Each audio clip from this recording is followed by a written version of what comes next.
Sreeja eliminate అనేది unfair అనేది అందరూ గోల పెడుతున్నారు. అన్ని ఛానల్స్‌లో కూడా శ్రీజకి మద్దతు తెలుపుతూ వెళ్ళిపోవడమే దరిద్రం పోయింది. ఇలాంటి టైప్ ఆఫ్ కామెంట్స్ కూడా చూసాము. అమ్మాయి విన్నర్ క్యాండిడేటు అనే ఉద్దేశం అయితే శ్రీజ వెళ్ళిపోతే బాగున్ను అనుకునే ప్రతి ఒక్కరు కూడా ఉంటే బాగున్ను. ఓట్ల పరంగా చూసుకుంటే రీతును పవనే కదా లోలో ఉన్నారు. అంటే రీ ఎంట్రీ ఖచ్చితంగా ఉంది. తర్వాత వైల్డ్ కార్డ్ నుంచి వచ్చిన వాళ్ళు కూడా పెద్ద తోపులేం కాదు. మాధురి మనం ట్రైలర్ చూస్తే మనకు అర్థమవుతుంది. అమ్మాయి అనవసరంగా అంటే అమ్మాయి మీద ఆల్రెడీ బ్యాడ్ ఇంప్రెషన్ ఉంది. హాయ్ ఫ్రెండ్స్, నేను మీ కాళీచరణ్ని. మొన్నటి నుంచి నిన్నటి నుంచి అసలు మొత్తం యూట్యూబ్ మొత్తం ఏంటంటే శ్రీజ ఎలిమినేట్ అనేది అన్‌ఫెయిర్ అనేది అందరూ గోల పెడుతున్నారు. అన్ని ఛానల్స్‌లో కూడా శ్రీజకి మద్దతు తెలుపుతూనే ఉన్నాయి. సో రివ్యూవర్స్ అయినా సరే, బయటున్న జనాలైనా సరే ఎక్కువ పర్సెంట్ అంటే కొంతమంది ఉంటారు మేము చేయట్లేదు వెళ్ళిపోవడమే దరిద్రం పోయింది, ఇలాంటి టైప్ ఆఫ్ కామెంట్స్ కూడా చూసాము.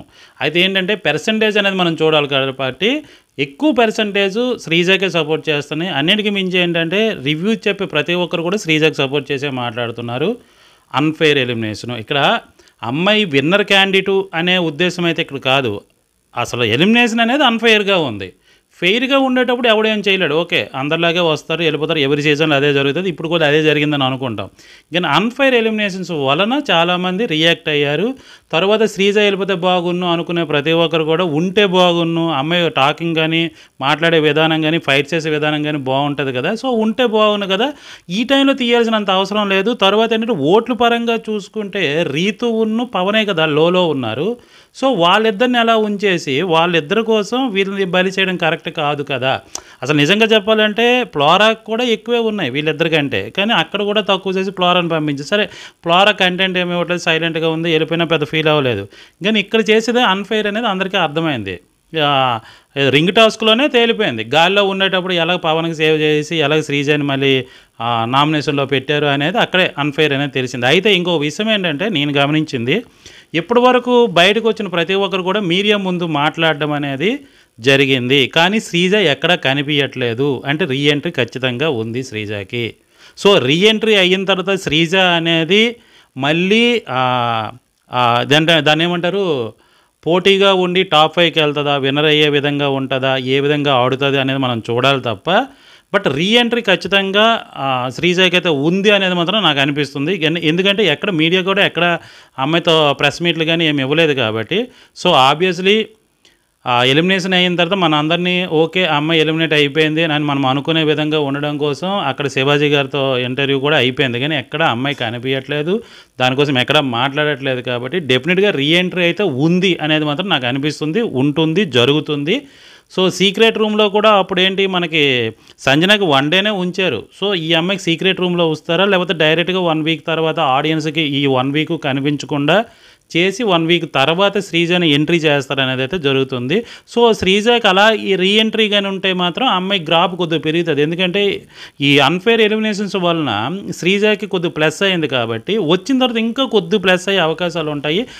ఆల్రెడీ అక్కడ డిస్కషన్ కూడా ఆల్రెడీ బీబీ టీం కూడా చెప్పొచ్చు, నువ్వు ఈ విధంగా వెళ్ళు, ఈ విధంగా వెళ్ళు, నువ్వు ఇలా చేస్తున్నావు, ఇది జనాలకు నచ్చట్లేదు, ఈ విధంగా వెళ్తే నీకు కొద్దిగా ఇంకా ప్లస్ అవుతుంది, ముందుకంటే ఇప్పుడు కొద్దిగా బాగుంది, సో నీకు ఇంకా కొద్దిగా మైనస్ ఉంది, ఆ మైనస్ నువ్వు కొద్దిగా పాజిటివ్గా చేసుకో అని సలహాలు ఇచ్చే అవకాశం కూడా ఉంటుంది. కాబట్టి శ్రీజని ఉంచే అవకాశాలు కూడా ఎక్కువగా ఉన్నాయి. ఎందుకంటే అమ్మాయి ఇచ్చే ఫైట్ అంటే ఒకటే టాస్కుల పరంగా అమ్మాయి వీక్ ఉన్న ఫైట్ ఇస్తుంది. చిన్నపిల్ల అమ్మాయికి అంత స్ట్రెంత్ కూడా లేదు, మనం చూస్తున్నాము.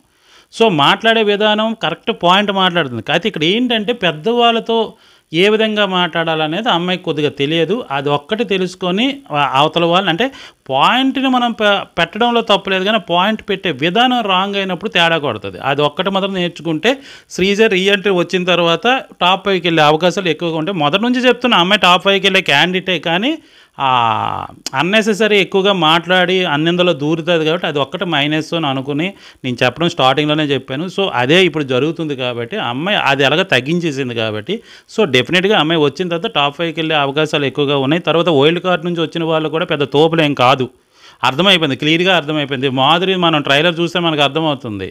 అమ్మాయి అనవసరంగా అంటే అమ్మాయి మీద ఆల్రెడీ బ్యాడ్ ఇంప్రెషన్ ఉంది. ఈ ట్రైలర్ చూసిన తర్వాత ఇంకా బ్యాడ్ ఇంప్రెషన్ వచ్చింది. సో దీని తర్వాత అమ్మాయి ఎపిసోడ్లో చూస్తే నాకు తెలిసి ఈ ఫస్ట్ వీక్లో నామినేషన్లో వాళ్ళు లేరు కానీ వైల్డ్ కార్డ్లో వచ్చిన వాళ్ళు, బట్ ఆ తర్వాత వీక్లో ఖచ్చితంగా ఉంటారు కాబట్టి మాధురి 1-2-3 వీక్స్ కంటే ఎక్కువగా ఉండకపోవచ్చు. ఇంకోటి వైల్డ్ కార్డ్ ఎంట్రీల వలన ఇప్పుడు వరకు ఎవరికైతే మైనస్ ఉందో, ఎవరైతే వెళ్ళిపోతారు అనుకున్నారో, ఒక విధంగా చెప్పాలంటే రీతు కానీ, పవన్ కానీ, తర్వాత ఎవరు సుమన్ శెట్టి కానీ, వీళ్ళందరికీ కూడా వెళ్ళిపోయే ఛాన్స్, రాము కానీ వీళ్ళందరూ కూడా ఎలిమినేట్ అయిపోయే ఛాన్సే ఉంది. కానీ వైల్డ్ కార్డ్ వచ్చిన తర్వాత వీళ్ళు దీనికి నామినేషన్స్కి వాళ్ళు కూడా వస్తారు కాబట్టి సో ఆబ్వియస్లీ వీళ్ళకి కొద్దిగా మైలేజ్ వచ్చిందని మనం చెప్పొచ్చు. అయితే ఈ వీక్ మాత్రం రాము, ఎవరు సుమన్ శెట్టి, రీతు, ఐ థింక్ వీళ్ళు ముగ్గురులో ఎవరికొకరికైతే పీడి ఉంది. ఒకరైతే వెళ్ళిపోతారు, అది రామ్ అవ్వచ్చు, లేదు అనుకుని సుమన్ శెట్టి అవ్వచ్చు. నాకు ఎందుకు రామ్ మీద ఎక్కువ డౌట్ ఉంది, రామ్ వెళ్ళిపోవచ్చేమో ఈ వీక్ అని.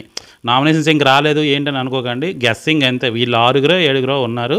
సో అందులో రాము వెళ్ళిపోయే అవకాశాలు ఎక్కువగా ఉన్నాయి కాబట్టి రాముకి అభిమానించే వాళ్ళు ఓట్లు అయితే వేసుకొని సేవ్ చేయండి, ఇదైతే గ్యారెంటీ చెప్తున్నా. మాధురి అయితే చాలా ఓవర్ యాక్షన్ చేస్తుంది. ఈరోజు ఆ ట్రైలర్ కూడా చూసాము. కళ్యాణ్ కూర్చోంటే కూర్చొని మాట్లాడుతుంటే కూర్చోవడం ఎందుకు, నిలబడితే మాట్లాడరు, కూర్చుంటేనే ఇది, లేకపోతే కుకింగ్ సెక్షన్ అంటే నువ్వు ముందు పొద్దున్నే లేచి అక్కడ పెట్టేసాను సరుకులు, నేను వండుకుంటాను, ఇలా మాట్లాడుతుంది. అంతే ఏదో డామినేషన్ చేసేద్దామంటే జనాలు చూస్తారు కదా, అలాంటి డామినేషన్ ఎవడు ఇష్టపడతాడు? సో ఆబ్వియస్లీ అమ్మాయి మీద అసలే నెగిటివిటీ ఉంది, కొద్దిగా తగ్గించుకొని మాట్లాడితే ఏంట్రా బాబు అని ఒకటి ఆలోచించవచ్చు. అలా మాట్లాడితే ఇది పాలిటిక్స్ కాదు కదా, మనకి ఇష్టం వచ్చినట్టు మాట్లాడదాం, మేము చెప్పిందే కరెక్ట్ అని అనుకుంటే ఇక్కడ ఎవడు అడగడు, అందరు జనాలు చూస్తారు. ఆ నెగిటివిటీని పాజిటివ్ చేసుకోవడానికి లోపలికి వచ్చిందని పాజిటివ్గా ఉండాలి తప్ప నెగిటివిటీ చేసుకుంటే ఇంకేముంది, నువ్వు వచ్చిన ప్రయోజనం ఏముంది, ఇంకా బ్యాడ్ అవ్వడానికి తప్ప అంతకుమించి ఏమి ఉండదు కదా. అయితే బిగ్ బాస్ కూడా ఏంటంటే ప్రపంచంలో అంటే ఈ ప్రపంచంలో ఏ మూలైనా సరే బ్యాడ్ అయినా అవ్వాలి, గుడ్ అయినా అవ్వాలి, అలాంటి వాళ్ళనే తీసుకొచ్చి బిగ్ బాస్లో పెడతారు.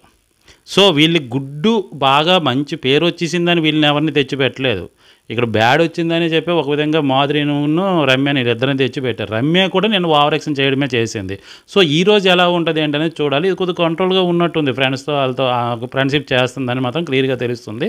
మాధురి మాత్రం చాలా పైకి ఎక్కిన కూర్చోయింది కాబట్టి సో డెఫినెట్గా మాధురికి అయితే మాత్రం బ్యాడ్ అవుతుంది, మాధురికే మైనస్ అవుతుంది, మాధురికి సపోర్ట్ కూడా రాదు, ఇంకా ఉన్నదానికంటే ఎక్కువ బ్యాడ్ అయ్యే అవకాశాలు కూడా కల్పించే విధంగా అయితే అమ్మాయి బిహేవియర్ అయితే ఉంది. ఆ ఒక్క ట్రైలర్ ద్వారానే చాలామంది తెలుస్తుంది. నేను వచ్చిన తర్వాత తెలిసింది, ఇప్పుడు వచ్చిన ట్రైలర్ చూసిన తర్వాత ఇంకా ఎక్కువ తెలిసింది. సో ఆ విధంగా చూసుకుంటే మాత్రం మాధురి గోతును మాధురియే తీసుకుంటే మాధురి ఇంకా బ్యాడ్ చేసుకుంటుందేమో అని అనిపిస్తుంది. చాలామంది లోపలికి రాకముందనే నెగిటివిటీ అమ్మాయి మీద ఎక్కువగా ఉంది, అమ్మాయి కోసం మాట్లాడుతున్నారు. ఇప్పుడు ఇంకా ఎక్కువ మాట్లాడే అవకాశం అమ్మాయి ఇస్తుందేమో అని నాకు అనిపించింది. సో ఇది విషయం. ఇప్పుడు నేను చెప్పిన దాంట్లో శ్రీజ రీఎంట్రీ పక్కా ఉంటుందని నాకు అనిపిస్తుంది. అలాగే మాధురి ఇంకా ఎక్కువ బ్యాడ్ అయిపోతుంది అని నాకు అనిపిస్తుంది. సో నేను చెప్పింది కరెక్టా కాదా అనేది మీ కామెంట్ రూపంలో తెలియజేయండి. ఈ వీడియో నచ్చినట్టుగైతే లైక్ చేయండి, షేర్ చేయండి, సబ్స్క్రైబ్ చేయడం మాత్రం మర్చిపోకండి. Thank you.